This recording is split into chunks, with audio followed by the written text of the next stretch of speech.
우리들이 살아가고 있는 이 현실 속에 놓여 있는 모든 환경들은 나의 존재론적인 가치를요 그대로 받아들여지지 않는다고 느끼는 경우들이 많습니다. 그러면 나타나는 현상이 있는데 외로움이 그때 찾아오고 소외감이 느껴집니다. 열등감도 오고요 무능력감도 그래서 찾아오는 겁니다. 분명 내 아버지, 어머니, 내 가족이 있어요. 그런데 우울해하죠. 그리고 염려스럽죠. 걱정하게 됩니다. 분명히 나를 낳아준 부모도 있고 내 가족도 있는데 그렇게 한다는 거예요. 그러니까 이러한 모습은요 외적인 환경적인 모습의 원인이 있기보다는 내 내면의 모습의 원인이 있는 겁니다. 그다음에 우리 인생에서 가장 소중한 가치를 어디서 발견하고 그걸 어디서 배우게 되느냐, 그게 바로 부모에게서 배운다는 거예요. 부모가 그걸 가르쳐야 되는 겁니다. 부모는 마땅히 내 자녀에게 자신의 가지는 존재론적인 소중한 가치를 깨달아 알 수 있도록 양육을 해야 됩니다. 이것에 대한 결핍이 생기지 않도록 자녀를 돌보는 책임, 그것이 부모에게 주어지는 겁니다. 그게 원래 부모라는 존재에게 그것이 있게 된다는 거예요. 이 존재론적인 가치라는 것은 내 자녀가 어떠한 모습을 가지고 있는가에 대한 평가가 아닙니다. 엄마가 태중에서 아이가 이제 응애하고 태어나는 순간에 기쁨이 있죠. 그리고 감격이 또 눈물이 있습니다. 그런데 아이를 보는 순간에는 마음이 다를 수가 있어요. 내가 기대하고 생각했던 만큼의 아이의 모습이 아닌 거, 지금 좀 못생긴 것 같네 이런 생각이 들 수도 있고, 오히려 반대로 이거 너무 이쁜데? 야, 이거 너무 내가 아이를 잘 낳았는데? 이런 생각을 할 수도 있다는 거예요. 근데 두 가지 마음에는 아이의 외적인 모습에 대한 평가가 담기죠. 그게 있어요. 물론 그 아이를 평가하고 싶어 그런 건 아니겠지만 그게 담긴다는 거예요. 근데 이 존재론적인 가치는 인간의 생명을 가지고 태어나는 그 순간부터 그냥 한 인격체로서 존중이 되는 겁니다. 만약에 이 아이가 장애가 있다고 하더라도 저 외모가 너무 막 우리가 기대했던 거하고 다르고 피부색이 달라도 이게 중요하지 않아요. 그냥 응애하고 태어나는 순간부터 시작해서 한 인격체로서 존중이 되는 거고 소중하게 여김을 받는 것을 말한다고 할 수 있습니다. 이건 비교의 대상이 아니라는 거예요. 평가의 대상도 아닌 겁니다. 그 시작이 부모로부터 시작이 되는 거예요. 부모에게서부터. 부모의 품에서 다른 형제들로 그것이 넘어갑니다. 그래서 부모는 절대 이 형제들 간에 비교를 가지시면 절대 안 됩니다. 언어로도 이 누구 이렇게 비교하는 거 절대 하시면 안 되는 거예요. 그것이 넓어지면 가족 공동체로 넘어갑니다. 내 가정뿐만 아니라 내 이웃, 내 친척들의 가정 공동체, 그리고 사회 관계 속으로 넘어갑니다. 아이들이 뭐 유치원을 가고 학교를 가고 이렇게 넘어가죠. 그 모든 것들이 가정에서 이루어진 어떤 자신의 정체성을 타고 가는 겁니다. 그래서 이게 건강하지 못한 상태에서 가게 되면은 계속 갈수록 어떻게 될까요? 문제가 커집니다. 근데 건강한 상태에서 가면요, 가면 갈수록 좋아지는 거예요. 그게 원래 원리입니다. 그 내 자녀가 건강하게 잘 커가면요, 내버려 둬도 자기들이 나가서 아이들하고 잘 놀고 잘 생활하고요, 잘 건강하게 큽니다. 근데 이게 어려서부터 정체성이 훼손이 되기 시작하면요, 적응이 안 되는 거예요. 하나님은 특별하게 부모를 통해 자녀를 주셨죠. 이 몸매기 굉장한 축복이죠. 은혜인 거예요. 왜 그것을 할 수 있도록 주시는 건데, 부모에게 있어서 자녀는요 매우 특별한 손님이라고 할 수 있습니다. 가장 위대한 스승이 될 수도 있어요. 자녀는 부모를 찾아온 손님이라고도 표현을 합니다. 왜냐하면 내가 낳았어요. 내 자식이죠. 부모가 낳았어요. 엄마가 낳았지만 언젠가는요 부모의 품을 떠나야 되는 거예요. 부모는 자녀를 떠나보낼 준비를 하는 역할이 돼야 됩니다. 떠나보내셔야 돼요. 언제나 내 품 안에 자녀를 키우는 건 이거 위험할 수 있습니다. 절대 성경은 그렇게 키우라고 얘기 안 합니다. 말씀을 한번 보시면 에베소 5장 31절 말씀입니다. 그러므로 사람이 부모를 떠나라고 얘기하죠. 그의 아내와 합하여 그 둘이 한 육체가 될지라. 근데 이것이 에베소서에 나오는 게 아니고 창세기, 창조의 모습에서 가장 먼저 나타나죠. 그 다음 말씀 창세기 2장 24 이렇게 얘기하십니다. 이러므로 남자가 부모를 떠나 그의 아내와 합하여 둘이 한 몸을 이룰지니라. 단어 몇 개만 바뀌었을 뿐입니다. 사람이 부모를 떠나, 창세기는 남자가 부모를 떠나라고 얘기해 주는데 아내와 합해서 둘이 한 몸을 이뤄라. 이거는 동일하게 모습이라는 거예요. 자녀가 생기기 전에 말씀입니다. 자녀가 있기 전에 하나님이 아담이 먼저 해주신 거예요. 근데 먼저 자녀가 부모를 떠나야 될 걸 먼저 얘기하신다는 거예요. 참 이게 신비롭죠. 자녀가 생기지 않았습니다. 그런데 자녀가 태어나면 반드시 언젠가는 이 자녀가 떠날 걸 얘기하신다는 거예요. 그 왜 떠남을 먼저 이야기하셨을까? 자녀는 부모의 소유가 아니라는 것을 알아야 한다는 것을 말씀해 주시는 겁니다. 예, 자녀는 부모의 소유가 아니에요. 내 자녀는 내가 낳았으니 내 소유가 절대 그렇지 않다는 거예요. 자녀는 내 소유가 아닙니다. 내 소유는 누구냐? 내 소유는요, 남편과 아내예요. 이것이 바뀌시면 안 되는 거예요. 이것이 바뀌는 경우가 너무 많고 이거 굉장히 많이 있습니다. 그래서 뭐가 문제가 생기는 겁니다. 매우 심각한 문제들이 생겨나는 이유가 여기에 있습니다. 사회적으로, 관계적으로 굉장한 뉴스들이 많이 나타나잖아요. 이게 사실은 두 부부가 결혼해 자녀를 낳았는데 이 위치가 바뀌는 것부터 시작이 되는 겁니다. 부모와 자녀 간, 사람과 사람 간에 있어서는 안 될 이 사고의 100%라고 할 수 있는 확률로 이것이 바로 질서가 바로잡히지 않은 상태에서 엄마든 아빠든 자녀에게 모든 것을 올인할 때 그 문제들이 생겨납니다. 자녀가 내 소유가 되는 순간부터요, 부모는 불행해지게 됩니다. 그게 성경적인 말씀의 원리입니다. 자신의 삶의 가치가 하락되기 시작합니다. 이건 하락이 반드시 옵니다. 부모는 절대 자녀를 위해서 인생을 사시면 안 됩니다. 성경은 자녀를 위해서 인생을 살려고 얘기하지 않습니다. 그것이 불행의 시작이라고 얘기하고 절망의 고리를 만드는 과정과 같다고 얘기해 주십니다. 자녀가 부모의 삶의 최우선순위가 되는 순간부터 부부관계가 깨어지게 됩니다. 그리고 그게 온전하게 유지될 수 없습니다.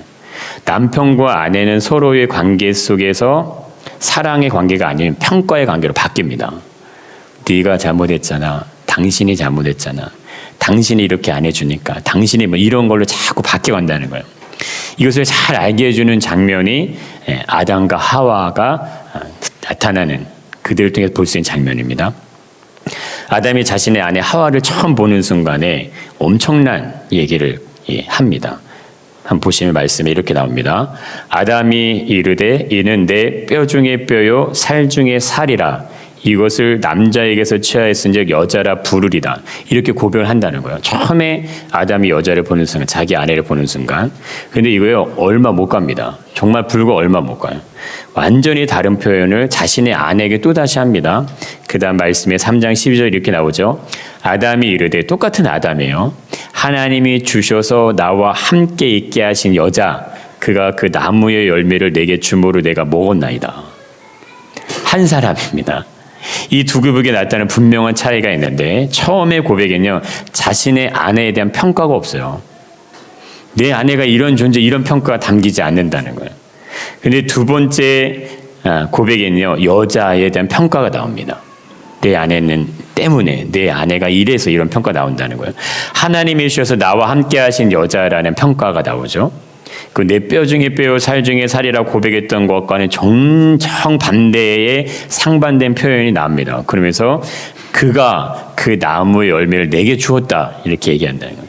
나의 행위에 대한 정당한 이유를 자신에게 돌리지 않고 하나님과 여자에게 돌린다는 거예요. 내가 이렇게밖에 할 수 없었던 이유가 저 여자 때문이에요. 하나님이 내게 주셨잖아요. 그 여자. 하나님 때문에 이렇게 돌린다는 겁니다. 이것은 매우 위험하고 부당하고 위선적인 행동이 됩니다. 선악을 알게 하는 나무의 열매를 먹지 말라는 이야기를 직접 들었던 사람은 아담이에요. 근데 그것을 어긴 사람이 아담이죠. 그래도 1차적으로 아담은 하나님의 말씀을 어긴 것이고 순종하지 않은 것이 됩니다. 그런데 아담은 어디에서도 자신의 잘못에 대한 고백을 찾아볼 수 없다는 거예요. 내가 잘못했습니다, 이런 고백 안 한다는 거예요. 모든 문제는 내가 아닌 그 여자 때문이에요, 이렇게 이유를 가지고 옵니다. 이것이 깨어진 관계 안에서 발생하게 되는 인간이 가지는 죄된 본성의 모습들입니다. 인간은 이 모습을 가지고 있다는 거예요. 하나님께서 남자와 여자가 결혼을 통해 자녀를 낳을 수 있도록 해주신 이유는 분명하게 존재하는 겁니다. 이거는 그냥 남자 여자가 서로 사랑해서 만나는 관계, 그게 아니라는 거예요. 우리는 이미 믿음 안에 들어와 있기 때문에 결혼 제도는 인간이 만들어낸 것이 아니라 하나님께서 지정해 주신 것임을 알고 있습니다.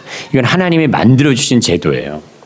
결혼은 인간이 세상에 존재하게 되면 자연스럽게 생겨난 제도가 아니라는 거예요. 생명체는 남성과 여성으로 존재하죠. 암컷과 수컷으로 동물들이 존재하는 것처럼 왜 이 두 가지의 성만 존재할까? 지금 막 성소수자들이 막 주장하는 것처럼 여자가 남자가 될 수도 있고 남자가 여자 될 수 있는 거 아니냐, 중성도 들어가는 것만 이렇게 주장하는데 왜 성경에는 딱 유일하게 남자와 여자만 존재할까?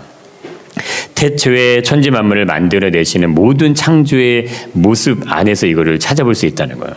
그 모습에는 언제나 동일하게 적용되는 원리가 존재합니다. 원리. 이건 바뀌지 않는 거예요. 이 원리가 파괴되면 모든 것들이 흐트러지고 파괴됩니다. 우리가 건물을 지을 때 기초를 놓는 것과 같습니다. 기초를 놓지 않고 그냥 건물을 계속 올리면 올라갈 수는 있었는데 언젠가 무너지죠. 그것과 같은 겁니다. 이것은 지금도 동일하게 유지가 되는 것이고 앞으로도 유지가 되어야만 우주 만물이 존재하게 되는 원리입니다. 이것이 질서와 균형과 조화를 이루는 겁니다. 이 세 가지 원리 안에 모든 것들이 서로 연결이 되는 겁니다.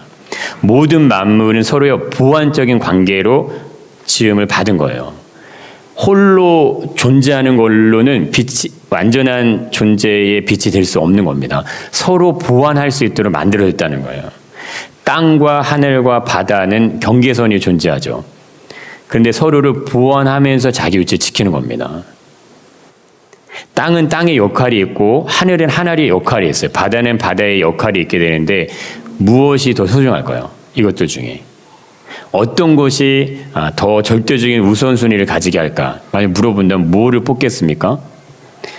이거는 어떤 것이 더 소중한지 얘기할 수 없다는 거예요. 왜냐하면 이건 삶이 아닙니다. 이건 일이에요, 일.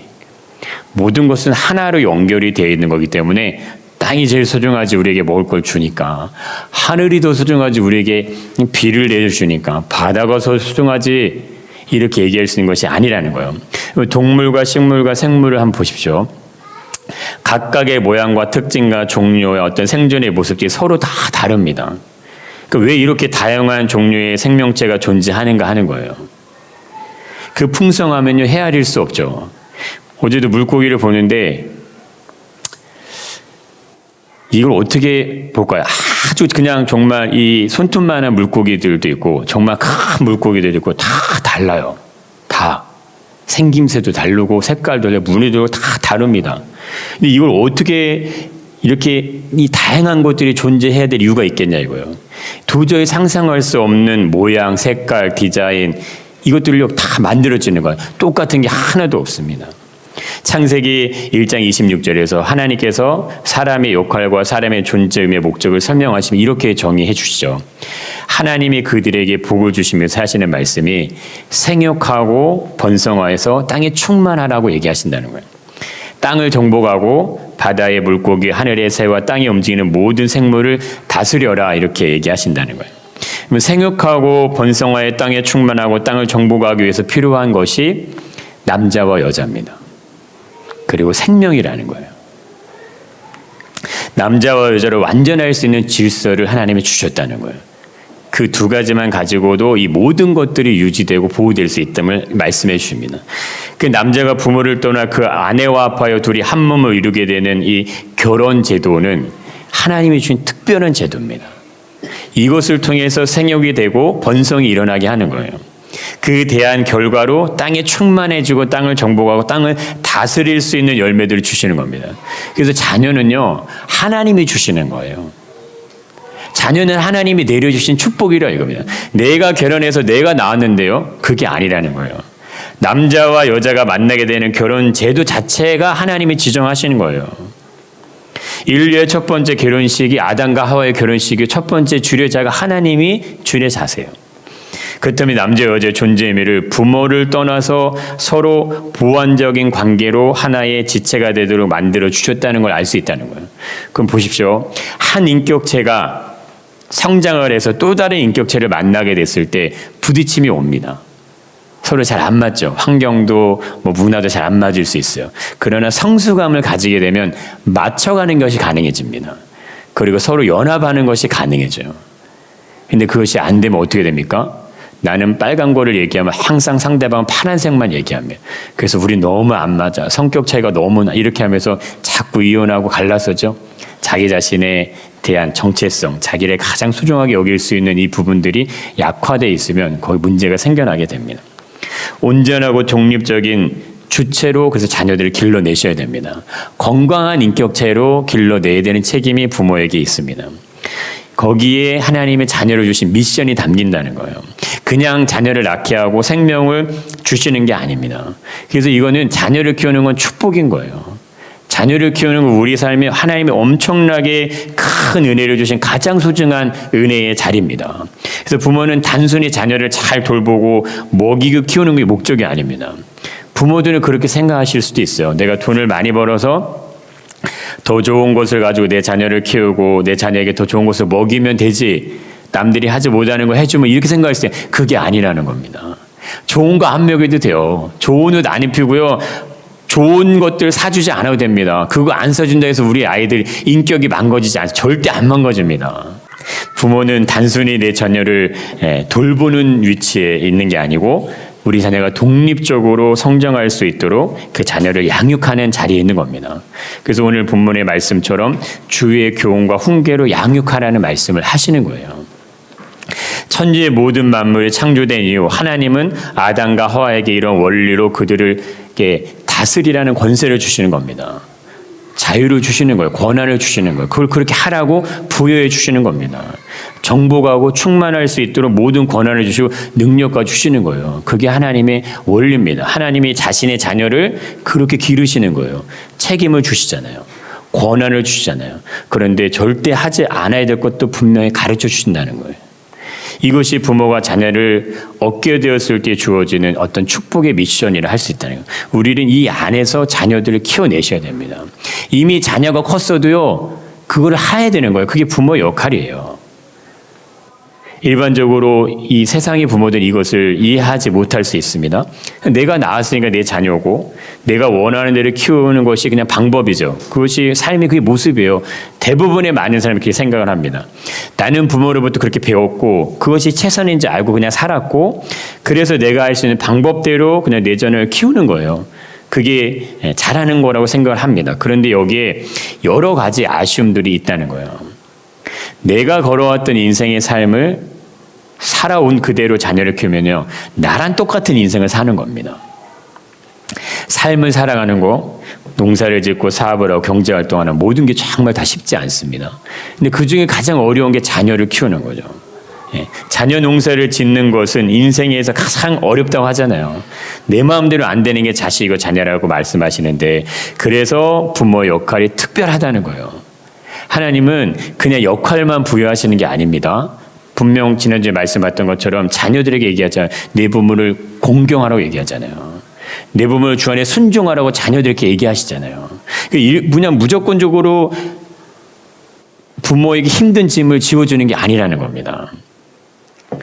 그래서 부모는 당연히 자녀를 자신의 소유처럼 키워서는 안 되고, 이 자녀를 향한 하나님의 어떤 은혜가 담겨 있다는 걸 항상 잃어버리셨으면 안 됩니다. 본래 생명이 태어나는 순간 자녀는 자신만이 가지는 본래의 가치가 있습니다. 누구나 사람은 다 똑같습니다. 아무리 밀림의 오지에서 생명을 갖고 태어났다 하더라도 그 생명 자체 안에 담긴 가치가 있는 겁니다. 그런데 미개한 사람들은 그것을 무시하고 파괴하죠. 그것을 없애버리죠. 그것에 복음이 들어가니까 변화된 삶이 나타난다는 것을 우리가 듣고 우리가 봤던 것처럼, 우리가 태어날 때 우리 아이들이 내성적일 수도 있고 소극적일 수도 있어요. 욕심이 많고 셈이 많을 수도 있습니다. 그러니까 머리가 영특할 수도 있어요. 그런데 다른 아이들에 비해서 따라가는 진행이 굉장히 느릴 수도 있습니다. 각각 다양한 모습을 가지죠. 그러나 차마 보시면 모든 아이가 직접 내가 낳은 아이는 아니에요. 내가 낳은 자녀만 내 아이예요. 그러니까 무엇이 부족하고 무엇이 연약한가에 초점이 있는 게 아니라는 겁니다. 그걸 보는 게 아니에요. 그거는 비교에서 오는 겁니다. 내 아이와 옆에 있는 아이를 보니까 내 아이가 부족하네? 내가 이런 게 느껴진 건 다 비교에서 오는 겁니다. 그러니까 자녀는 절대 비교의 대상이 아닙니다. 내 삶에 따라서 핑계댈 수 있는 대상도 아닙니다. 내가 화가 나니까 자녀에게 막 화를 내고, 내가 짜증이 나니까 자녀에게 막 짜증을 내는 거, 이거 당연하지 않습니다. 하나님께서 막 화를 내신다고 한번 생각해 보세요. 우리의 어떤 모습을 보면서 수시로 막 하늘에 천둥이 치고 막 쾅쾅하고 막 이렇게 막 내가 가는 곳마다 사고가 막 일어나고, 그럼 어떻게 인간이 무서워서 살겠습니까? 두려운 존재가 될 수 있겠죠. 하나님의 그런. 근데 하나님을 존경하고 사랑하는 모습을 가질 수는 없는 거예요. 부모에게 존경하는 표현이 그 표현이 담기는 겁니다. 우리 육신이 분명해서 물려받은 그대로의 모습을 가지고 살아가지만 우리가 살죠. 분명한 것은 하늘의 아버지의 모습에서 엄마 아빠의 진정한 모습을 찾으셔야 된다는 거예요. 그 노력이 있어야 되고요. 그 열심히 따라 붙어야지만 내 자녀를 훌륭한 인격체를 키워낼 수 있습니다. 그거 하라고 부모 역할을 주시는 겁니다. 육신의 삶은요, 나의 의도와 상관없이 연약함을 가질 수밖에 없어요. 연약해요, 우리는. 그리고 부족해요. 그리고 나약함을 가지게 됩니다. 아담이 하와를 향한 고백이 순간에 자신의 이득에 따라 변하잖아요. 이게 사람의 본래의 모습이에요. 인간이 가진 모습. 다 자신의 유익에 따라 움직여요. 나에게 유익이 되는 쪽으로 행동을 하고 그거 선택을 합니다. 아담은 자신의 정당성을 설명하는데 그냥 급급해요. 그게 급급한 거예요. 내가 왜 이렇게 할 수밖에 없었는지에 대한 설명을요, 잘못을 회피하는 쪽으로 돌린다는 거예요. 근데 우리 인생이 그런 그림을 그립니다. 우리는 항상 자기 정당화를 시켜요.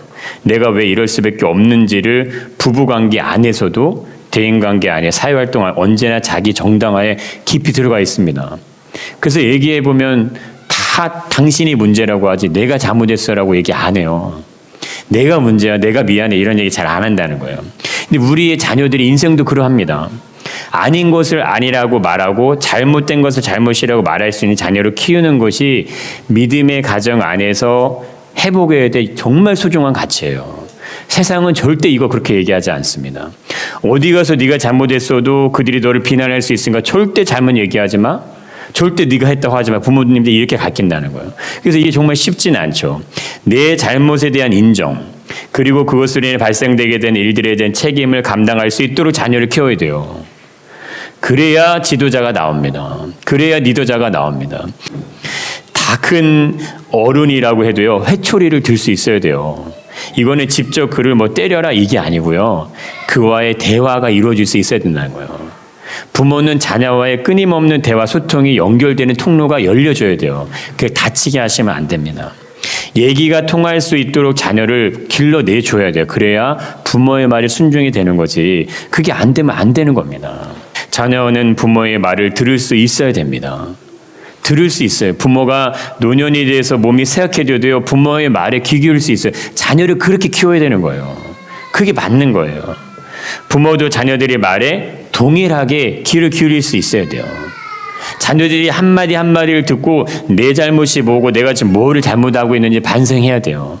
그것을 돌이키고 자녀가 노여움을 가지지 않을 수 있도록, 자녀가 짜증을 부리지 않을 수 있도록 그것이 뭔지를 이해해야 된다는 거예요. 올바른 것을 얘기하는 건 통해야 돼요.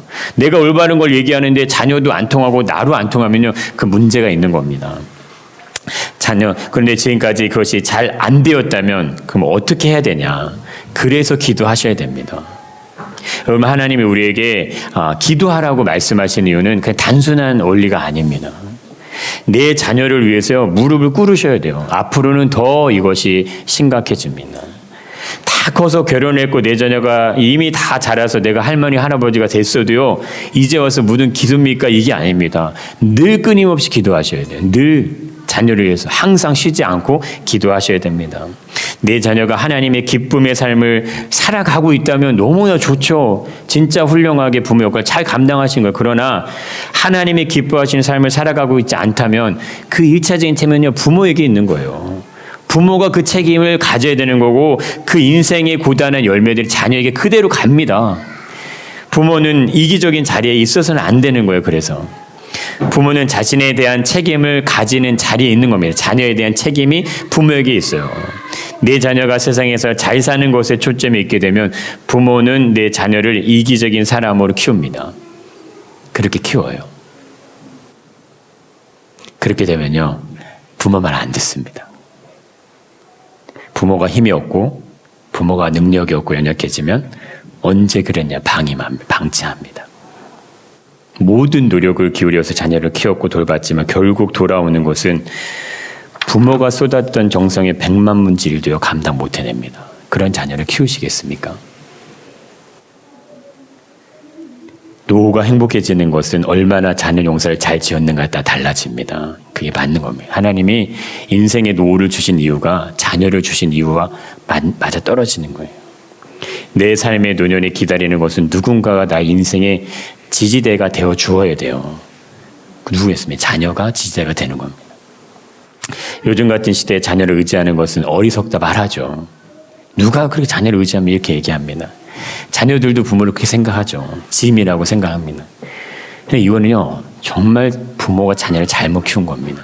이 세상의 모든 문화가 잘못된 길로 가는 거예요.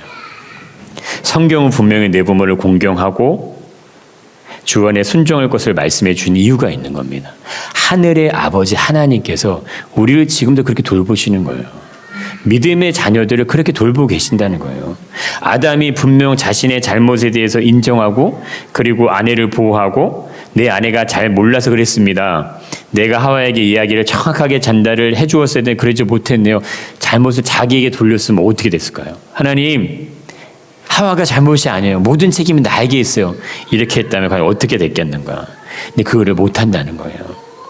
부모가 위대한 이유는 부모라면 이런 상황에서 모든 책임을 자신이 감당합니다. 내가 잘못했어요. 하나님, 내가 잘못해서 이런 일이 있어요. 이렇게 한다는 거예요. 아버지 어머니 마음에 담긴 것이 하나님 아버지의 마음이에요. 부모의 마음은요, 하나님이 주시는 거예요. 주신 거예요. 하늘 아버지 동일한 마음을 가지고 우리를 보신다는 거예요. 근데 여기서 우리가 놓치면 안 되는 중요한 원리가 무조건적으로 내 자녀에 대한 무한 책임, 모든 삶을 돌봐주는 건요, 이건 올바른 모습이 아니라는 거예요. 특별히 한국의 부모님들이 모습에서 이게 나타납니다. 내 자녀에 대한 충성심. 끝까지 내 힘이 닿는 순간까지 내 자녀를 돌봐주죠. 도와줘요. 모든 재산을 다 팔아서 내 자녀가 잘 되는 쪽 힘을 실어줍니다. 근데 이건요, 절대 성경적인 기준이 아닙니다. 절대 성경적인 원리도 아닙니다. 부모가 자녀의 든든한 지원군이 되는 것은 맞아요. 그렇게 평생을 지원하는 것, 그거 맞아요. 그러나 자녀는 반드시 부모를 떠나야 돼요. 떠나 보내줘야 돼요. 떠난 상황에서는 스스로가 자생하고 자립해서 살아갈 수 있도록 하는 게 그게 성경의 가르침이에요. 스스로 독립적인 존재로 인생을 살아갈 수 있도록 해내지 못하면요, 부모가 떠난 순간부터 그 인생을 누가 책임질 거예요. 그 무엇을 가르쳐 주어야 하는 거예요? 부모가. 하늘에 계신 아버지가 누군지 가르쳐 주셔야 됩니다. 분명하게 가르쳐 주셔야 돼요. 육신의 모습만 가지고는 절대 온전할 수가 없어요. 교회를 다니는 정도의 신앙만 가지고는 하나님이 누구신지 발견 안 됩니다. 알 수 없어요. 하나님 믿는 게 얼마나 위대하고 어려운 일인데요. 우리 이경래 선생님 이제 정말 몸이 내가 아무것도 할 수 없어도 그렇게 얘기해도 아니라고 자꾸 거부하시잖아요. 세상이 우리의 자녀들을 쉽게 내버려두지 않습니다. 그냥 하나님 잘 믿도록 그냥 두지 않아요. 우리 육신의 삶 보시면 알잖아요. 내 육신이 하나님 앞에 무릎 꿇는 게 쉽습니까? 세상에 좋은 거 따라가는 게 쉽습니까? 육신적으로 그냥 자연적으로 따라가지는데 하나님께 무릎 꿇는 건 그렇게 어려워요.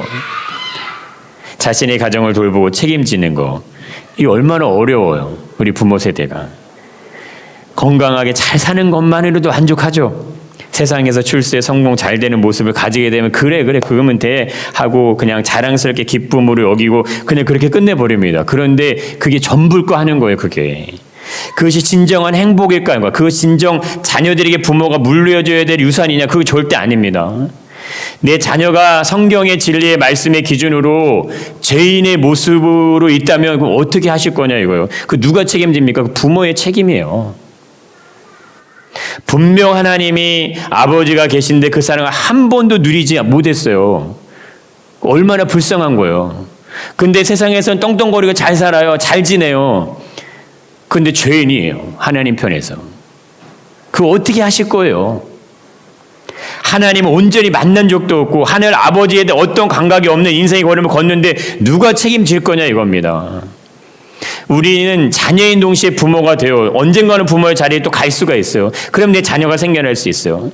요즘은 1인 시대, 1인 가족이 생겨나는 문화들이 특징적으로 나타나죠. 앞으로 더 심하게 나타나겠지만 자녀로 태어나서 부모가 되어가는 건 이건 놀라운 축복이에요. 이걸 경험한 것과 경험하지 않은 건 다른 거예요. 그러나 이러한 가르침은 그냥 알아지지 않습니다. 내 부모를 공경하는 말씀을 듣는다고 해서 우리의 삶이 부모가 공경되어지는 게 아니에요. 하나님은 그걸 모르실까요?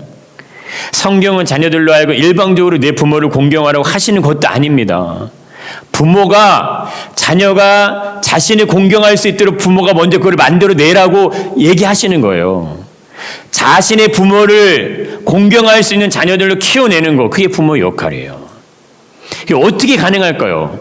내 부모는 연약한데, 내 부모는 부족한데, 내 연약함으로 키우면 절대 그거 일어나지 않습니다. 어떤 걸로 키워야 돼요? 성경의 원리대로, 하늘에 계신 그 아버지의 말씀대로 키워야지만 그런 자녀가 나오는 거예요. 그것이 우리가 도전해야 될 믿음의 도전인지 믿습니다. 정말 소중한 가치가 무엇인지를 가르쳐 주셔야 돼요. 그거 모르고 그냥 인생 삽니다. 인생의 진리는 우리를 만드신 창조주에게 있다는 사실, 그거 알려줘야 돼요. 그거 얘기해도 뒷도로 듣고 안 듣죠? 다 부모의 잘못이에요. 부모가 자녀를 이렇게 키운 거예요. 나를 만드셨기 때문에 그분 안에 있을 때 우리 인생 흔들리지 않을 수 있다는 거 가르쳐주는, 그게 최고의 가르침이에요. 그걸 먼저 가르치지 않고 인생을 가르쳐버리면요, 자녀는 부모의 통제를 벗어나는 거고, 자녀에게 어떤 일이 일어나도 자녀는 절대 부모는 그것을 컨트롤할 수 없어요. 이제 더 빠르게 그것이 나타나고 더 강하게 옵니다. 그래서 자녀가 부모를 죽이는 일이 수없이 일어나는 거예요. 내가 무엇을 하고 어떻게 인생을 살고 무엇을 위해 하루의 삶을 살 것인가, 하나님은 그 답을 안 주신 게 아니라는 거예요. 내가 내 삶의 모습을 이기려고 살아가려고 할 때요, 내 삶은 정당화되는 겁니다. 많은 이유들이 내 삶에 자리 잡는 거예요. 내가 이렇게 할 수 없는 이유들이 수없이 나를 둘러쌉니다. 그리고 핑계를 대게 되는 거예요. 그게 인생이에요. 그게 죄성이라는 거예요. 하나님은 언제나 우선순위를 가장 초래한 자리에 밀어냅니다. 중요하게 절대 생각하지 않습니다. 주일에는 교회는 나올 수 있어요. 그러나 항상 불만이 붙어요. 그리고 늘 판단하는 것들이 강하게 나타나 불평하는 일이 쉬워집니다. 사랑하고 이해하고 용서하고 공동체를 세워나가는 거 안 되죠? 반대 것만 자라갑니다. 그게요, 죄악의 열매고 죄악의 능력이에요. 우리 입장을 먼저 생각하는 일이 익숙해지는 건, 내가 먼저 중요하고 내 입장이 중요한 거지. 자녀는 부모의 삶의 거울과 같습니다. 자녀는 부모의 삶의 인생의 모습을 그대로 모방하는 거예요. 그걸 따라가는 겁니다. 자녀는 부모의 삶의 모습을 보고 배우는 거예요. 그리고 그렇게 인생을 살아가는 거예요. 부모로부터 얻어지는 삶의 옷을 입는 겁니다. 부모에게서 언어를 배우는 거고, 생활 습관을 배우고, 기본기를 배우는 거예요. 그래서 다 큰 어른은요, 기본기를 가르칠 수가 없어요. 부모가 어떻게 자신의 자녀들을 돌보고 지도하고 교육하는가에 따라서 아이들의 삶이 결정됩니다. 이미 결정된 거예요. 평생의 삶의 중요한 모습들을 다 세팅해 놓는, 자녀는 그걸 꺼내 쓰는 거예요. 그 안에서 내가 이해하는 만큼만 성장하는 거고 커가는 거예요. 그래서 우리 왜 그룹을 이끌어가는 어떤 리더들이 자신의 후계자들을 키울 때요, 강하게 연단합니다. 진짜 강하게, 냉정하게, 냉철, 그러지 않으면요, 기업 그룹을 이끌어갈 수 없기 때문에. 운동선수들이 얼마나 강하게, 강력하게 훈련을 받습니까? 아니면 프로에 살아남지 못하잖아요. 부모가 쓰는 언어, 그래서 매우 중요합니다. 긍정의 언어를 쓰냐, 사랑의 언어가 쓰이냐, 아니면 잔소리의 언어가 쓰이느냐, 부정의 언어가 쓰이냐, 자녀들이 알아요. 그리고 그 언어대로 행동합니다. 습관대로 행동을 하는 거, 그 범위 안에서 인생에 대한 안경이 맞춰지요. 그 안경을 끼고 삶을 사는 겁니다, 자녀들은. 그래서 내 자녀가 얼마나 행복한 인생을 사느냐, 아니면 얼마나 불행한 인생을 사느냐는 전적으로 부모의 손에서부터 출발이 되는 거예요. 그만큼 부모는 중요한 거예요. 부모가 늘 기도하는 모습을 보여줘야 되는 이유도 여기 있는 거예요. 내가 올바르게 키우는 건 어려워요. 이 자녀들 올바르게 키우는 저는 못해요. 기도로 끊임없이 이 아이들을 지원하는 거예요. 그리고 끊임없이 미안하다, 내가 잘못했다, 엄마가 부족하고 아빠가 부족하고, 늘 제가 하임한테 늘 얘기해줘요. 하임아, 네가 원하는 거 아빠가 다 못해줘서 미안해. 안 해줘서 그게 아니고 일부러 교육시키는 거예요. 나중에 이 아이가 커서 친구들에게, 사람들이, 이웃들에게 당신이 원하는 걸 내가 못해서 미안하다는 걸 가르쳐주는 거예요. 자신을 위해서 살기 시작하면요, 그냥 무조건 다 인켜잡는 이기적인 인간을 다 그렇게 커요. 그러나 진짜 하나님의 믿음 안에서 내 이웃을 사는 사람들로 커가야, 그래야 리더자가 되고 지도자가 될 거 아니냐 이거야. 그래야 하나님이 요셉과 같은 사람, 모세와 같은 사람, 엘리야와 같은 사람이 나올 거 아니냐 이겁니다. 이 땅에 수많은 교회가 있고 목회자들이 있고 성도들이 있는데 왜 이 세상이 이렇게 힘들고 어렵게 가냐 이거예요. 가정이, 자녀들이, 사회가 왜 이렇게 갑니까? 부모가 함부로 자녀를 대하되면 어떻게 될까요? 인격적인 결함이 생깁니다. 성품적인 문제가 생겨나요. 자녀는 부모로 전해진 모든 환경적인 요소들이 삶의 모습 안에서 정체성으로 만들어지는 거예요. 아이들의 모습이 그들의 부모 모습을 반영해서 나타납니다. 이것이 부모의 역할이 얼마나 중요한지를 알게 해주는 하나의 기준이 된다는 거예요. 3살 버릇이 80까지 간다는 속담이 있어요. 우리 자녀들은요, 부모가 어떠한 색깔의 옷을 입혀주냐에 따라 그게 그냥 가는 거예요. 그들이 인생의 전체 그림은요, 기초는 부모가 그리는 것과 같습니다. 자녀는 정확하게 부모 유전자 50%씩을 갖고 태어난다 그래요. 아빠의 유전자 50%, 엄마의 유전자 50% 갖고 태어납니다. 그래서 당신 닮아서 그래, 당신 닮아서 이렇게 얘기할 필요 없고요. 좋은 것은 나 닮았고 안 좋은 것은 자기 아버지 닮았네 이렇게 얘기할 필요 없고 자기 어머니 얘기할 필요가 없다는 거예요. 진짜 신비죠. 이게 어떻게 이렇게 정확한 비율로 나올 수 있냐 이겁니다. 아빠의 엄마의 모습이 그대로 자녀에게 담겨요. 이게 얼마나 하나님의 창조사에게 놀라운 비밀입니까? 부모로서 자신의 자녀를 세상적인 기준으로 키울 것인가 아니면 성경적인 기준으로 키울 것인가 엄청난 차이가 있습니다. 이거는 아담이 하나님이 주신 모든 축복 안에서 에덴의 삶을 누릴 수 있는 사람이 되는 것과 선악과를 떠먹고 에덴에서 쫓겨난 인생이 되는 것과 같은 모습이에요. 세상의 기준과 관점은 하나님부터 멀어지게 합니다. 그런데 그 가운데 성공이 있고 번영이 있고 잘 되면요, 하나님 절대 만날 수 없습니다. 찾아지지 않아요. 그래서 부모는 배움의 역할을 멈춰서는 안 됩니다. 부모는 끊임없이 마지막 순간까지도 배워야 돼요. 뭘 배울까요? 하나님에 대해서 배우셔야 돼요. 그리고 그 하나님을 인격적으로 전해줄 수 있는 도구가 되셔야 돼요. 내가 아는 것만 가지고 자꾸 잔소리를 한들 자녀 안 변하죠. 안 바뀌죠. 부모가 바뀌어진 삶의 모습을 가지고 있으면 자녀들은 그냥 따라옵니다. 남편과 아내가 서로를 존중하고 서로를 위하는 모습 하나만 보여도요, 자녀들이 훌륭한 인격체로 큽니다. 아무것도 안 해줘도요, 내 아내가 우리 아빠를 존경하는 모습을 보고 자라면 나중에 아빠가 부재하잖아요. 자녀들이 엄마를 그렇게 공경해요. 남편이 자신의 아내를 공경하는 모습을 자녀들이 보고 자라면 나중에 엄마가 부재하면 자녀들이 아빠를 그렇게 공경해요. 근데 이것이 아빠가 늘 엄마를 무시하는 삶을 보고 자란 자녀들은 엄마가 없을 때 아빠를 그렇게 대합니다. 가르치지 않아도 그렇게 돼요. 자연스럽게 보고 배우고 느낀 대로 갑니다. 가장 소중한 기준, 이것을 우리 자녀들에게 가르치실 수 있기를 축복합니다.